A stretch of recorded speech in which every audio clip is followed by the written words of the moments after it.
तर निवडणूक आयोगाच्या विरोधात सर्वपक्षीय विरोधक रस्त्यावर उतरणार आहेत। विरोधी पक्षांच्या प्रमुख नेत्यांसह 1 नोव्हेंबरला मुंबईत विराट मोर्चा काढण्यात येणार आहे, अशी माहिती सर्वपक्षीय विरोधकांच्या पत्रकार परिषदेत देण्यात आली आहे। या मोर्चाचा रूट नेमका कसा असेल या संदर्भात लवकरच माहिती दिली जाईल, असं यावेळी संजय राऊतांनी सांगितलंय।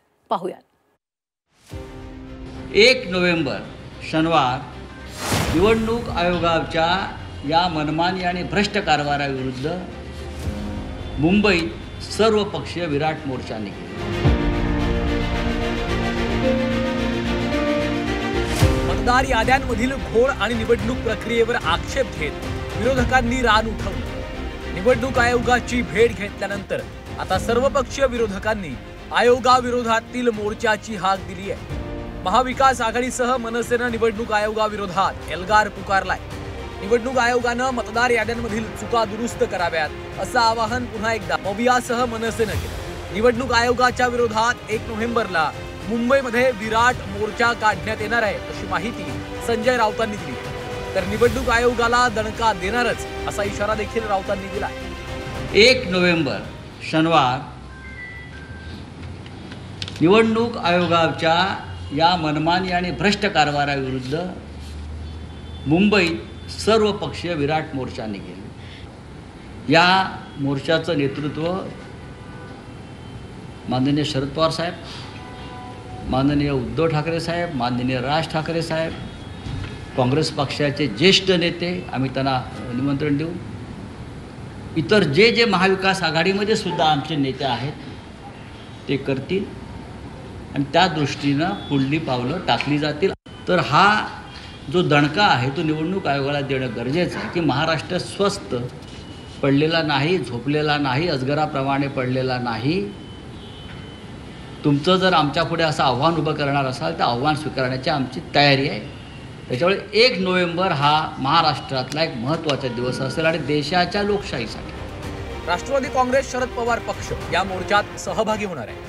चोरीच्या वाटेने मतदार घुसवल्याचा ज्यांना फायदा झाला ते कदाचित आमच्या मोर्चात सहभागी होणार नाहीत, असा टोला जयंत पाटलांनी लगावला।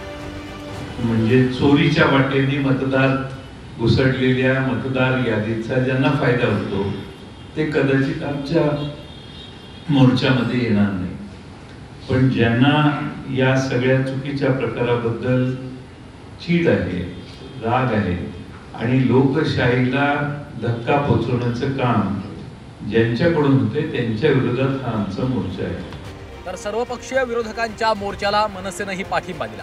निवडणूक आयोगानं मतदार याद्या तपासण्याचे आदेश दिलेत, याचाच अर्थ मतदान याद्यांमध्ये घोळ असल्याचं आयोगाने मान्य केल्याचं मनसे नेते बाळा नांदगावकरांनी म्हटलंय। पहिली गोष्ट की निवडणूक आयोगाने जिल्हाधिकाऱ्यांना आदेश दिलेले आहेत निवडणूक याद्या तपासण्याचा। याचा अर्थ निवडणूक आयोगाने हे मान्य केले की काहीतरी घोळ झालेला आहे।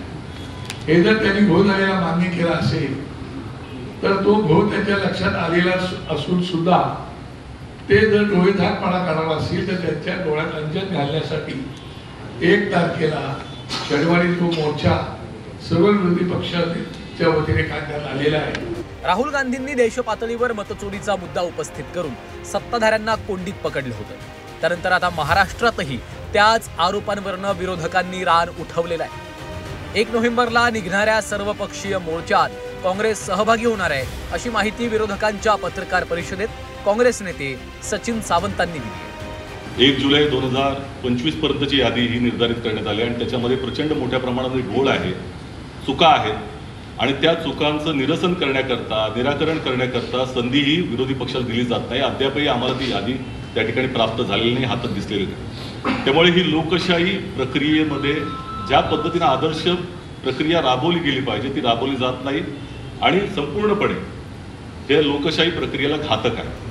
महाराष्ट्रातील सर्व विरोधी प्रमुख पक्ष स्वच्छ आणि पारदर्शक निवडणुका आणि मतदार याद्यांसाठी संघर्ष करत आहेत। निवडणूक आयोगानं या तक्रारींकडे दुर्लक्ष केल्याचा आरोप करण्यात आलाय। आता 1 नोव्हेंबरला निवडणूक आयोगाच्या कारभाराविरोधात मुंबईत सर्वपक्षीय विराट मोर्चा काढण्यात येणार आहे। या मोर्चाचं नेतृत्व शरद पवार, उद्धव ठाकरे आणि राज ठाकरे यांच्यासह प्रमुख नेते करतील, अशी घोषणा करण्यात आली। त्यामुळे पुन्हा एकदा या मुद्द्यावरनं संघर्ष निर्माण होण्याची शक्यता आहे। ब्युरो रिपोर्ट, झी 24 तास।